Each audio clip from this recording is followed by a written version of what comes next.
All right, let's get right into it. When most of us think of CPR, we've got this mental image, right? Someone pushing hard and fast on a chest. Seems pretty simple. But what if I told you that simple action is just the surface? That underneath it, there's this whole world of science where tiny details are everything. And the old way of thinking, well, is just the first chapter of a much bigger story. And this quote just nails it. In those frantic, high stakes moments of a cardiac arrest, it's not just about how much effort you're putting in, it's about the quality of that effort. It's about precision. Every single detail can change the outcome. And here is exactly why that precision is so critical. Just look at this number. In a lot of places, the overall survival rate from cardiac arrest is less than 10%. I mean, that's a really sobering number. It tells us that even with all the best intentions, something fundamental is missing in how we often do CPR. So what's the end game here? What are we fighting for? It's for something called ROSC, which stands for Return of Spontaneous Circulation. That's the finish line. It's that frankly miraculous moment when the heart stops and then it starts beating effectively all on its own again. That's what success looks like. Everything we do in CPR is laser focused on getting to that one point. Okay, so if the goal is ROSC, and we know the survival rates are that low, we've got to ask the tough question. Why are so many CPR attempts falling short? And the answer to that, well, it's completely changing how we think about resuscitation. And this is the absolute key. It is not about a lack of effort. Rescuers are giving it their all, no question.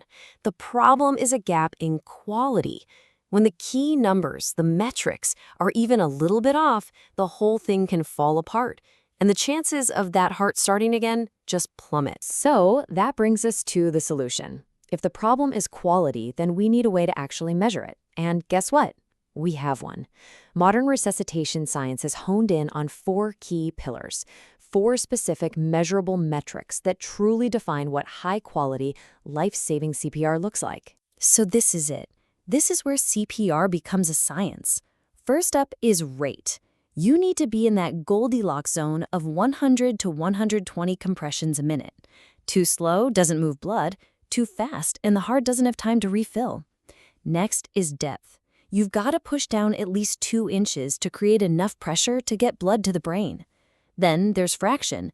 This means you're actually doing compressions for over 80% of the total time. Any pause, even for a few seconds, means blood flow to the brain just stops. And finally, and this one gets forgotten a lot, is recoil. You have to completely take your weight off the chest so it can rise all the way back up. If you don't, the heart can't fill with blood for the next push. All right, so you're probably thinking, how in the world is any human supposed to track all 4 of those things perfectly in the middle of a chaotic emergency? It sounds impossible, right? Well, this is where technology has become an absolute game changer. It takes all the guesswork out of the equation. We have this amazing arsenal of tools now. There are real-time feedback devices with sensors that give you audio and visual cues, literally saying, push harder, push faster, or allow for full recoil. A lot of modern defibrillators have this coaching built right in. It's like having an expert right there on your shoulder, guiding every single compression to make sure you're hitting all those life-saving targets. And the power of this technology is really twofold. First, it gives you that crucial guidance in the moment when it matters most. But it also records all the data.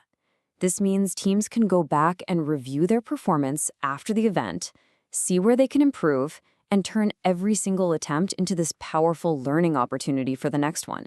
It's a virtuous cycle. So we have the metrics, and we have the tech to help us hit them. But what's the actual science behind all of this? Why do these 4 specific pillars make such a huge difference on a physiological level? Let's get into it. It all comes down to 2 big things: coronary perfusion and cerebral blood flow. Now, coronary perfusion, that's just a fancy way of saying the pressure that pushes blood into the heart muscle itself. The heart is a muscle, it needs blood too, and without this pressure, it simply can't restart. And cerebral blood flow is exactly what it sounds like. It's what keeps the brain alive and prevents irreversible damage. And the difference is just night and day. Poor quality CPR starves the heart and brain. But high-quality, metric-driven CPR gives them the fuel they need, preserving the brain and giving the heart its absolute best shot at restarting. And the data proves it, big time. When researchers compare standard CPR to CPR where these metrics are being monitored and coached, they see a significant jump in the rate of ROSC in getting that heart to start beating again. The numbers don't lie. So, at the end of the day, the takeaway here is crystal clear. When we treat CPR less like just a frantic procedure and more like a precise science, we can fundamentally change the outcome. Better data from technology helps us perform better CPR, and better CPR directly leads to more lives saved. It's that simple. Which brings us to one last thought to chew on. We've seen that saving a life isn't just about trying hard. It's about rate, depth, fraction, and recoil. It's about data.